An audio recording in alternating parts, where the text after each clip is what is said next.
کس کی اجازت سے نکلی تھی تم فلیٹ سے باہر؟ میں نے منع کیا تھا نا۔ ہال میں سناٹا چھا چکا تھا۔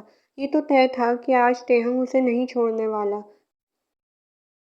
میں وائن نے بامشکل کچھ بولنے کی کوشش کی۔ ہاتھ پیر بری طرح کانپ رہے تھے۔ وہ پہلے سے ہی بہت گھبرائی ہوئی تھی، لیکن تیہنگ کے رویے نے اس کی روح تک ہلا دی۔ یہ تمہاری پہلی اور آخری غلطی تھی۔ اس نے جھٹکے سے اس کا منہ چھوڑتے ہوئے اسے دور پھینکا۔ وہ جا کر دیوار سے لگی اور وہیں زمین پر بیٹھتی چلی گئی۔ جبکہ جن اپنے سامنے یہ کارروائی ہوتے دیکھ حیران پریشان کھڑا تھا، جبکہ تیہنگ اب ریلیکس لگ رہا تھا۔ آپ کے یہاں تشریف لانے کی وجہ جان سکتا ہوں؟ اس نے غصے سے جن کی طرف دیکھا۔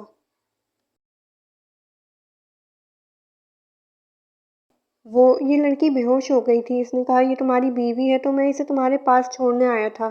کیا یہ سچ میں تمہاری بیوی ہے؟ جن نے بے یقینی سے پوچھا۔ ہاں، یہ لڑکی میری بیوی ہے، اور تم اس سے کم 10 فٹ کی دوری پر رہو۔ اب تم جا سکتے ہو۔ تم اپنی ڈیوٹی کر چکے ہو، اس نے غصے سے اس کی طرف دیکھتے ہوئے کہا۔ تم نے شادی کب کی؟ جن کا ابھی مزید تفتیش کرنے کا ارادہ تھا۔ سوری، میں تمہیں انوائٹ کرنا بھول گیا۔ تیہنگ نے جیسے بات ختم کی تھی۔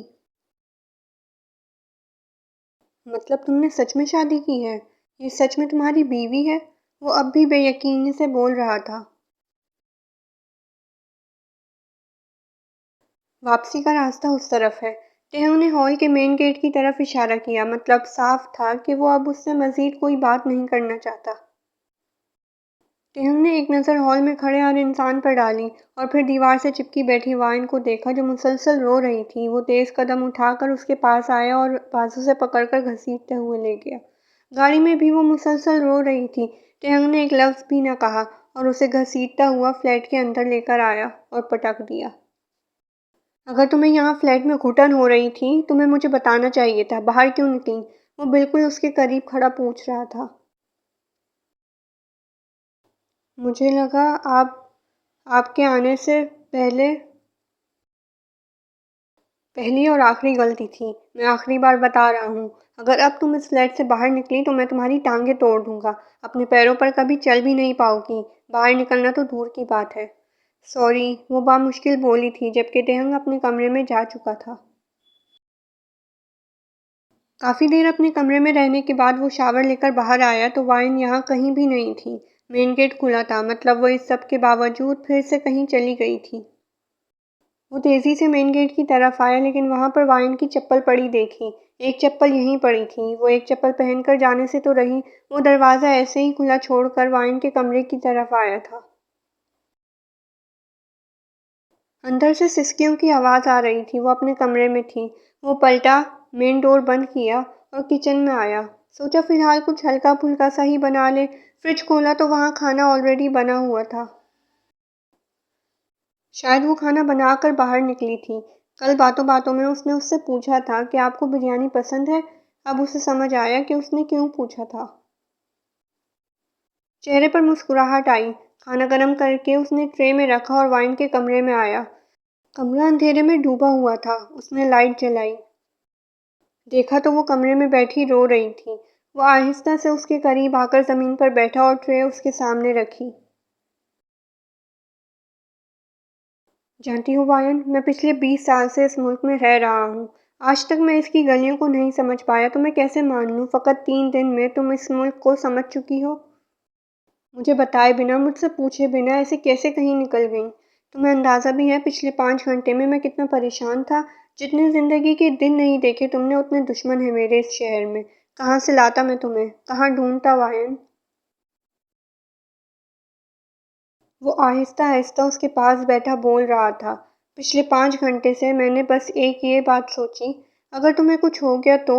وائن، یہ ملک جیسا دکھتا ہے ویسا نہیں ہے۔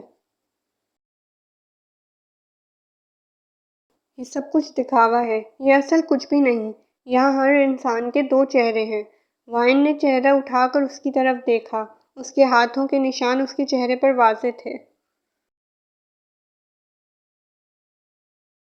وائن، اگر تم نے دوبارہ ایسی غلطی کی نا تو میں دوبارہ تم پر ہاتھ اٹھانے سے گریز نہیں کروں گا، لیکن مجھے یقین ہے کہ تم دوبارہ ایسا نہیں کرو گی۔ میں جلدی ہی تمہارے لیے کوئی اور گھر کا انتظام کر دوں گا۔ اب رونا دھونا بند کرو، یہ ناراضگی ختم کرو اور کھانا کھاؤ۔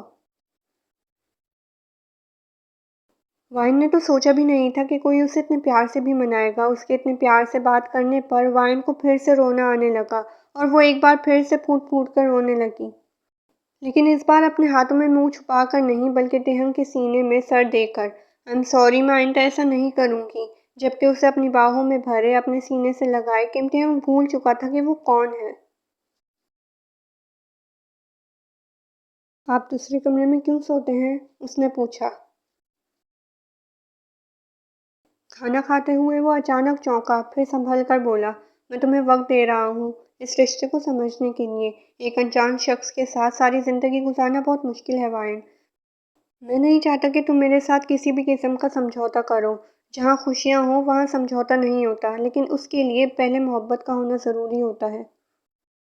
"کھانا تو کھلا دیا، ایک کپ چائے ملے گی"، تہنگ نے اسے موضوع سے ہٹایا۔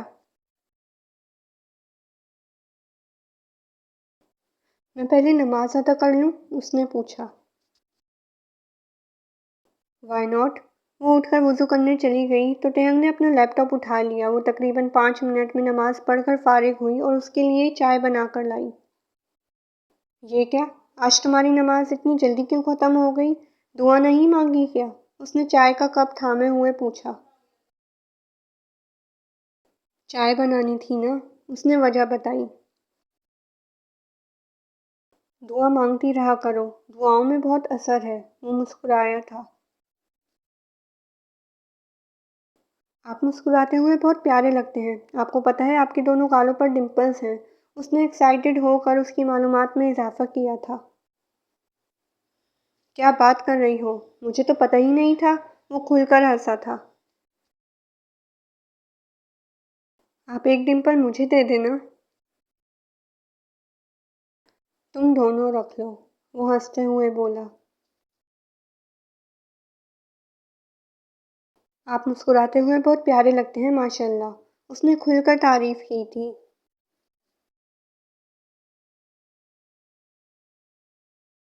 "بس تمہاری صدقہ جاریہ والی بات پر عمل کر رہا ہوں"، وہ مسکراتے ہوئے بولا۔ "اچھا اب میں سونے جا رہی ہوں"، وائن نے اٹھتے ہوئے کہا اور اپنے کمرے کی طرف چل دی۔ "سنو"، اس نے پکارا۔ "جی"، وہ پلٹتے ہوئے بولی۔ "دعا مانگتی رہا کرو"، وہ مسکرا کر بولا اور پھر اپنے کام میں مصروف ہو گیا۔